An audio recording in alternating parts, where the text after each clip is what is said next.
La reforma a la educación ha sido uno de los temas centrales en el actual gobierno, proyectos que han modificado la educación preescolar básica y media, además del fin del lucro, copago y selección. Pero una de las reformas que se impulsó durante el 2016 fue la educación superior y la repasamos en esta jornada. La muerte de una menor al interior de un centro del Sename destapó una serie de irregularidades que dieron paso a una entrega de antecedentes muy dolorosos para el país. La situación de la infancia y la protección de los menores y el estado de esta institución también fue tema durante este año.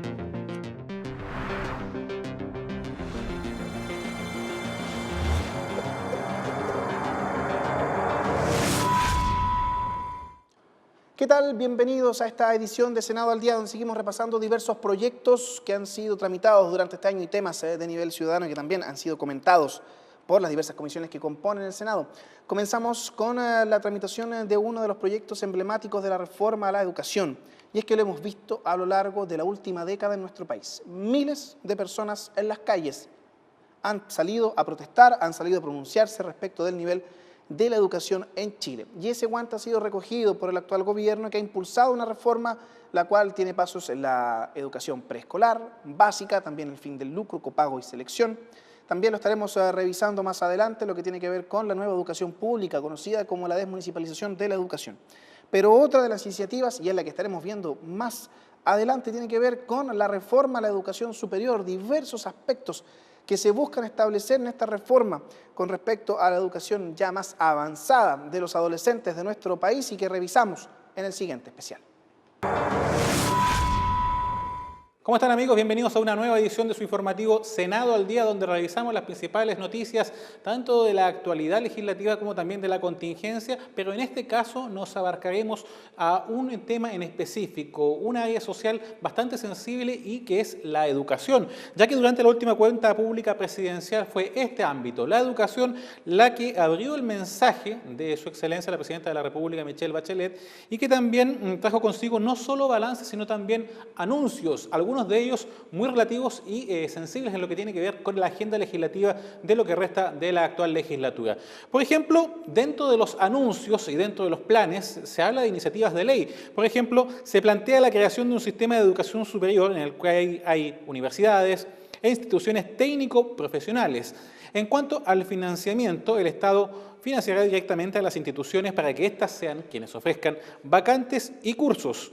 También se anunció una reformulación integral del sistema de acreditación actual y, por último, también se enviará proyecto de ley que tiene que ver con la gratuidad para que ésta llegue al sexto decil ya pensando en el año 2018, esto entre otros puntos. Les propongo que a continuación revisemos lo que fueron las primeras reacciones ante estos anuncios en materia educacional que tienen que ver directamente con la agenda legislativa y que fueron comentados post mensaje del último 21 de mayo. Hubo cosas concretas en tema mercado laboral, en el tema de la educación y la gratuidad le puso mucho énfasis a ese tema. Las cifras son elocuentes, 130.000 familias que hoy día van a las universidades que no están pagando nada porque es gratis, que representa el 54% de la universidad que aceptaron la gratuidad, o sea, es una matrícula muy grande. El tema de la educación escolar, cuando habló del término del copago, para más de 270.000 familias chilenas. Entonces estamos hablando de cosas concretas y yo valoro el esfuerzo que hizo. No fue un discurso autocomplaciente, es un discurso sobre un Chile real que tiene muchos desafíos por delante, pero también tenemos que querernos un poco más y valorar lo que hemos hecho como país. Hace esta propuesta, ¿no es cierto?, de un Ministerio de la Ciencia, eso es un avance, este Senado, este Congreso, especialmente el Senado ha venido trabajando fuertemente en la Comisión del Futuro los últimos años para que la ciencia también sea parte de nuestras preocupaciones y discusiones políticas, y eso la Presidenta lo ha recogido y ha sido de los temas más aplaudidos, más valorados hoy día, y eso habla bien de lo que se está haciendo finalmente en este Congreso. Muy contento con su mirada, aquí hay buena parte de la obra gruesa terminada, pero en educación, lo de educación superior es fundamental. Estos son logros que se van a notar en 15, 20 años, estamos pensando en Chile y no en las próximas elecciones, estamos pensando en el futuro, no en el presente. También su mirada e invitación al proceso constituyente y junto con ello, cómo seguir fortaleciendo el sistema de protección social en lo que es cuidado infantil, toda la política de infancia que anunció, tremendamente valioso. Creo que hay un reconocimiento también en su discurso de lo que se ha hecho. Hay una ratificación de las reformas que hemos avanzado. A mí no me interesa que estén haciendo anuncios hoy día que a lo mejor no se alcanzan a cumplir. Me interesa que lo que comprometimos, las reformas que están avanzando, sean una realidad y se concreten en este gobierno. Pero ahondemos en lo que viene en detalle en materia de reforma educacional. Por ejemplo, se plantea la creación de un sistema de educación superior en el que hay universidades e instituciones técnico-profesionales. También uno de los pilares será el financiamiento a la oferta de parte de estas instituciones y que significa que el Estado va a financiar directamente estos organismos para que sean quienes ofrezcan vacantes y cursos a sus alumnos.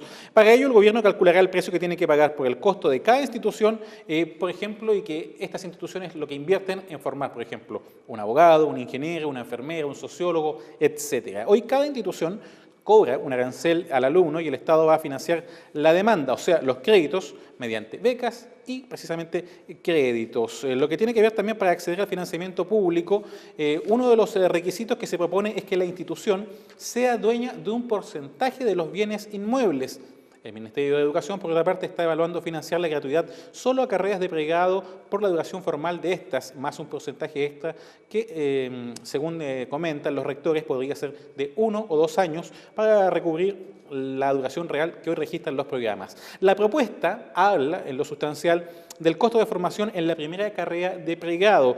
El financiamiento considerará un mecanismo internacional llamado Marco Nacional de Cualificaciones, de Cualificaciones. Se basa en distintos niveles de conocimiento por los que un estudiante va pasando para ir alcanzando mayores grados de especialización. Por ejemplo, lo que ha informado las instituciones es que se entregarían recursos hasta el tercer nivel en este mecanismo, que en términos prácticos representa una carrera de 5 a 6 años. El primer nivel puede ser asimilado a lo que hoy es el ciclo de 2 años, que podemos llamar también de alguna manera bachillerato, o una carrera de técnico a nivel superior. Si ese estudiante quiere, por ejemplo, obtener una ingeniería en ejecución, debería cursar entonces un segundo ciclo con otros 2 años y también se asimilaría una licenciatura. Luego, en un tercer nivel, están también las carreras de hasta 5 o 6 años. En lo que tiene que ver con la acreditación de las instituciones, esta hoy en día es voluntaria y con esta reforma la evaluación de la calidad entonces será obligatoria para todos y también habrá nuevos estándares. La propuesta del gobierno considera una designación de un administrador provisional al no cumplir los compromisos académicos y no satisface los estándares de calidad. Hoy, la figura del administrador provisional está asignada para intervenir a aquellas instituciones que pongan en amenaza el servicio académico a los alumnos, pero no a la pérdida de la acreditación, que hoy es, recordemos, voluntaria. Otro aspecto que se va a analizar tanto de parte de la Sala del Senado como también en la Comisión de Educación es el gran cambio al sistema de acreditación de planteles, donde se establece una certificación obligatoria para todas las instituciones en base a 4 niveles que irán desde los 8 a los 3 años. En esta misma materia, el Senado, acá en el Senado, en la sede de Santiago, se realizó un seminario internacional que se llamó Calidad de la Educación Superior, el efecto de las políticas públicas. Es en dicha oportunidad donde se abordaron, por ejemplo, posturas que tienen que ver con los cambios que se discuten en este ítem de la enseñanza superior y que tienen que ver con opiniones de especialistas que pudimos ver acá durante la realización de este seminario y también de autoridades tanto de planteles estatales como de instituciones privadas. Aprovechamos esta ocasión para conversar con el senador y presidente de la Comisión de Educación del Senado, Ignacio Walker, en cuanto a lo que son sus conceptos, no solo sobre lo que viene en materia legislativa en la agenda actual, sino también su parecer sobre estos anuncios realizados desde el Ejecutivo en la última cuenta pública. Uno tiene que ser realista, como habría dicho Patricio Aylwin, ¿no es cierto?, gratuidad en la medida de lo posible, porque efectivamente la presidenta el año pasado había anunciado gratuidad para 260.000 alumnos. Bueno, este año va a ser la mitad, 130.000 alumnos, pero estamos avanzando, ¿eh? Es el 12% de la matrícula. Entonces, evidentemente que estamos enfrentando una situación de restricciones presupuestarias. Lo importante es mantener el objetivo de gratuidad para el 70% de menores ingresos, en la fecha que sea posible cumplir. Y cuando lleguemos al 70%, que sería un tremendo logro, pero pasarán varios años, bueno, ahí vemos cuánto más podemos seguir avanzando en gratuidad. El senador Ignacio Walker, quien conducirá la discusión en la Comisión de Educación del Senado, también entregó su parecer sobre el proceso de gradualidad que tienen estos cambios que se vienen y admitió que pese a los planes que estaban dispuestos en un comienzo en esta materia, sobre todo lo que tiene que ver con la educación superior y la gratuidad, admitió en todo caso que habrán cosas que serán imposibles de cumplir. Me gustó el doble contenido del discurso, reafirmar que va a haber una ley de educación superior y aclarar, explicitar que esto va a ser con gradualidad, con realismo, de acuerdo a la disponibilidad de recursos. Va a haber ley de educación superior, vamos a seguir avanzando en gratuidad, pero de una manera realista, sin fijarnos metas imposibles de cumplir. Según cifras oficiales, en el año 2016, 130.000 familias han accedido al beneficio de la gratuidad en la educación superior, lo que representa 54.3% de la matrícula en nuestro país. Junio aparece en el horizonte entonces como el mes elegido para el envío de la reforma de educación superior al Congreso Nacional y el objetivo principal es fijar reglas permanentes de la gratuidad y la manera en que aumentará la cobertura en este sentido. Desde el próximo año se incluirá la gratuidad en centros de formación técnica, en institutos profesionales también sin fines de lucro y acreditados por 4 años para estudiantes de los 5 primeros deciles y ya se prevé para el año 2018 ampliar la gratuidad hasta el 6º decil. Parte entonces de los aspectos principales de contenido, de opiniones también y un debate que sin duda dará mucho que hablar cuando esperemos en junio próximo ya se haga llegar al Congreso Nacional al menos iniciativas de ley que tienen que ver con esta parte sustancial de lo que tiene que ver con la educación superior y también la gratuidad como parte de la agenda legislativa. De esta forma vamos dando cierre a este especial del informativo Senado al Día, donde analizamos, recordemos, todo lo que tiene que ver con los anuncios realizados recientemente en materia de educación y principalmente lo que va a ser, por ejemplo, parte de la agenda legislativa con el ingreso de 2 nuevos proyectos de ley en esta materia. Intenso trabajo legislativo que se va a realizar en la Comisión de Educación del Senado. Seguimos revisando diversos temas que han sido de corte ciudadano durante el año 2016 y parte del 2017, y es que uno de los temas que fue un golpe duro para la sociedad en Chile fue la muerte de la pequeña Lisette en un centro de internación del Servicio Nacional de Menores, el Sename.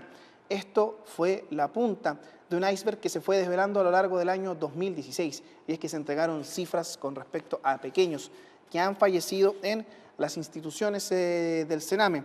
Más de un centenar de ellos fueron los que han fallecido en los últimos años, cifras que no dejaron indiferente a nadie. Y es que también se busca analizar y revisar la situación del Sename, conocer una cruda realidad que se ha desarrollado en esta institución. Es por eso que en primera instancia la Comisión de Derechos Humanos organizó una serie de sesiones para conocer e interiorizarse respecto de la situación del Sename, donde estuvieron todos los actores involucrados presentes. Después de eso, se conformó la creación de la Comisión Especial de Asuntos de la Infancia y todo esto lo repasamos en el siguiente especial. Revisamos ahora en Senado al Día otras informaciones, porque tras la muerte de una menor de 11 años llamada Lisette en un centro del Servicio Nacional de Menores en Santiago, más bien en un centro cerrado galvarino, el fallecimiento de esta menor dejó en evidencia la crisis que vive el Servicio Nacional de Menores a nivel nacional. Ha quedado así en apelo el rol que cumple el Estado mediante el Servicio Nacional de Menores tras el fallecimiento de esta menor. Además, quedó en evidencia que pese a los avances de los últimos 15 años, cuando se firmó la Convención de Derechos del Niño en el país, no se cuenta con una ley integral de protección de menores, ni tampoco los recursos humanos y materiales para dar una adecuada respuesta a cada una de las complejas realidades que enfrentan estos menores. De ahí que la Comisión de Derechos Humanos decidiera involucrarse en este tema, por lo que realizó más de 9 sesiones, a la que invitó a la ministra de Justicia, Javiera Blanco, también a la ministra de la Corte Suprema y coordinadora de Tribunales de la Familia, hablamos de Margarita Maggi,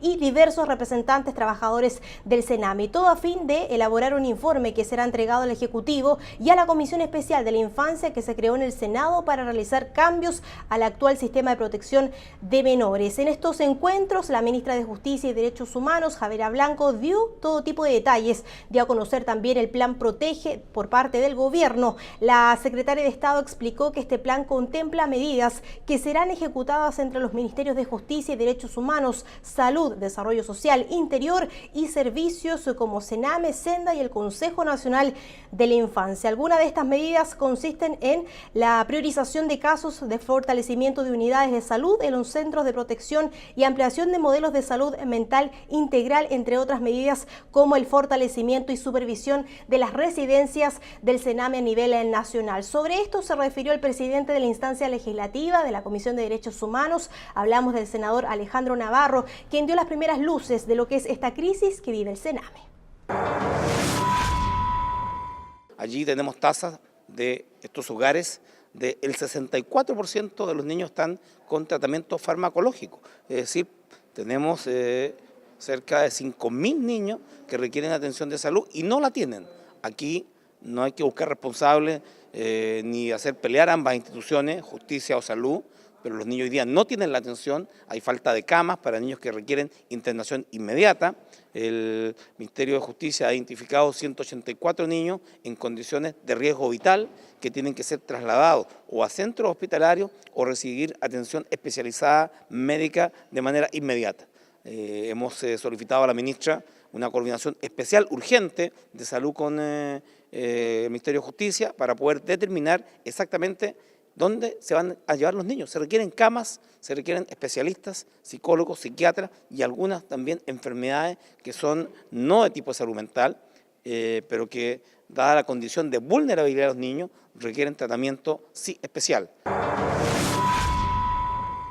Pero también durante el desarrollo de la Comisión de Derechos Humanos se invitó a la ministra de Salud, Carmen Castillo, que entregó antecedentes importantes sobre la condición de salud que viven los menores a nivel nacional en estos centros. Uno de los temas más evidentes que dejó la secretaria de Estado fue la situación mental que viven los menores y también los planes que está aplicando el gobierno ante esta situación. Entre las medidas, la implementación de planes regionales está trabajando, dijo la ministra, para priorizar la respuesta a 184 niños y niñas en aspecto de salud mental y atención primaria de salud, apoye las unidades de salud de centros residenciales Sename y aplicar un modelo de salud que sea integral para los menores que se encuentran en estos sectores. Pero también es importante recabar lo que son los recursos que destina el Ejecutivo específicamente a estos centros, al Servicio Nacional de Menores a nivel nacional. De esto también se refirió el ministro de Hacienda, Rodrigo Valdés, quien fue citado también a la Comisión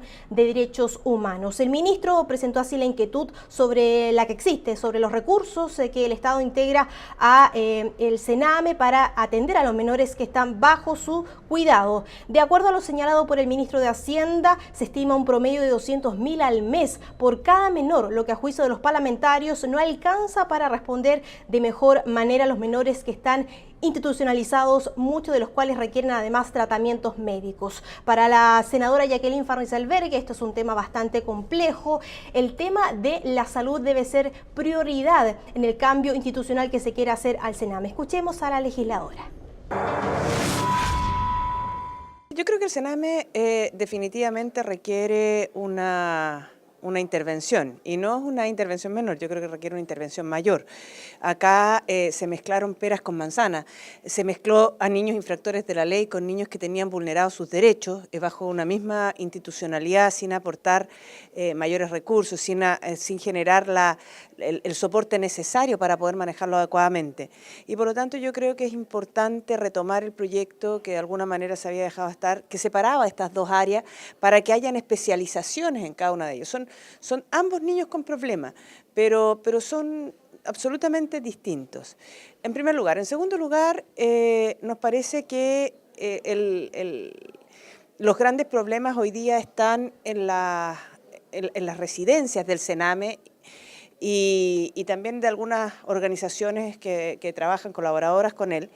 Y resulta que nos enteramos la semana pasada de que el Sename lo que quiere, a donde quiere meter mano, es en aquello que no está fallando tanto, que son todos los programas ambulatorios de esta institución. Entonces uno dice, bueno, pero si ha habido intentos de suicidio en las residencias, han habido muertes de niños en la residencia, hay informes que demuestran que los niños están siendo vulnerados en sus derechos por el Estado.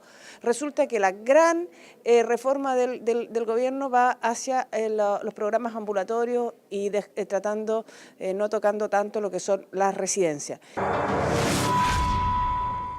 También la Comisión de Derechos Humanos abordó la problemática, la crisis que vive el Sename en voz de los propios funcionarios que trabajan en estos centros en las regiones del país. Un tema importante que quedó en evidencia, por ejemplo, el hacinamiento de los mismos trabajadores y las licencias que presentan cada uno de ellos, licencias médicas por estrés. Así quedó en evidencia cuando los dirigentes de diversas asociaciones de trabajadores del organismo, entre esos la ANFUR y la ANTRACE, Gendarmería, y el propio titular del Sename, Hugo Herrera, entregaron todo tipo de antecedentes sobre, por ejemplo, ya lo decíamos, el hacinamiento de las instituciones a lo largo del país, la mala gestión y la falta de recursos. Por ejemplo, el servicio cuenta con 4.000 trabajadores, de los cuales un 25% cada mes presenta licencia médica por estrés. El 70% de los menores requiere psicofármacos y el 10% de ellos necesita una real intervención en lo que es la salud y también la integración, por ejemplo, planes educativos, y que también fue abordado por la Comisión de Derechos Humanos. Fueron los propios directores a nivel regional del Sename que entregaron importantes cifras de los menores que se encuentran en estado crítico del Sename a nivel nacional. Pasemos a revisar la siguiente gráfica sobre estos índices, las cifras que son bastante relevantes. Los directores entonces regionales entregaron esta información y catalogaron que 134 niñas y niños y adolescentes están en estos centros con patologías físicas y mentales de difícil manejo. Destacamos, por ejemplo, las más graves. La región metropolitana hay 244 menores en situación crítica con patologías de mal pronóstico. Le sigue la región de Valparaíso con 163 menores que también se encuentran en estado crítico en el ámbito de salud y también de integración. Luego la Araucanía con 125 menores, le sigue Los Ríos con 107, la región del Biobío con 105 y también el Maule con 101 menores que se encuentran en riesgo social con falta de integración en el ámbito de salud, en el ámbito de la educación y también falta de recursos para estos centros. Y en el Congreso Nacional se tramitan varios proyectos en el ámbito legislativo para reformular institucionalmente al Servicio Nacional de Menores. Incluso, ya lo decíamos, se creó una comisión especial para analizar estos proyectos, aparte de lo que está haciendo la Comisión de Derechos Humanos en estas sesiones dedicadas a poder analizar la crisis que vive el Servicio Nacional de Menores, la cual apunta, ya decíamos, poder reformular este Sename en un sistema de garantía de los derechos de los niños. Otra de las medidas contenidas en la iniciativa que ya impulsó el Ejecutivo es la separación de Sename en un área de responsabilidad penal adolescente y otra que crea un Servicio Nacional de Protección. Iniciativas que serán analizadas entonces en la comisión especial que se creó en el Senado, que va a analizar los temas sobre la niñez, infancia y adolescencia, que ya, recordemos, se constituyó especialmente en el Senado para agilizar la tramitación de estos proyectos. Así lo señaló el senador Patricio Walker, quien es presidente de esta instancia legislativa. Que vamos a poner en tabla, en primer lugar, el proyecto de ley que sanciona el maltrato extrafamiliar. ¿Qué significa esto? El maltrato intrafamiliar está sancionado como delito, pero cuando ocurre fuera de la familia contra un niño, por ejemplo, no quiero estigmatizar, pero voy a dar ejemplo, un niño en un hogar de menores que es maltratado, o que es maltratado por una nana, o que es maltratado por una educadora de párvulo. En fin, en esos casos hay que esperar que se produzcan lesiones para poder sancionar como delito. Y eso no puede ser. Y vamos a prestar una indicación para ampliar incluso estos casos, a sancionar cuando es el maltrato extrafamiliar contra los niños, a los discapacitados, a los adultos mayores y también a las mujeres. Ya lo escuchábamos allí al senador Patricio Walker, quien es presidente de esta instancia legislativa, la comisión especial que se creó en el Senado para analizar cada uno de los proyectos que ha impulsado el Ejecutivo y también mociones parlamentarias sobre la transformación que se necesita en el Sename. También están integrando esta instancia legislativa el senador Juan Pablo Letelier, Jaime Quintana, Manuel José Osandón y la senadora Jacqueline Farnells-Beltrán. Un tema que fue arduamente debatido y que generó la creación de esta comisión especial. Dos temas que fueron parte del trabajo legislativo durante el año 2016 y que hemos repasado en esta edición de Senado al Día. Los puede revivir también en www.senado.cl revisando el archivo de las notas que ha preparado el equipo de prensa del sitio web y también lo puede hacer en tv.senado.cl. De esta forma llegamos al final de esta edición de Senado al Día. Los dejamos en compañía de la programación que hemos preparado para ustedes. Nos vemos.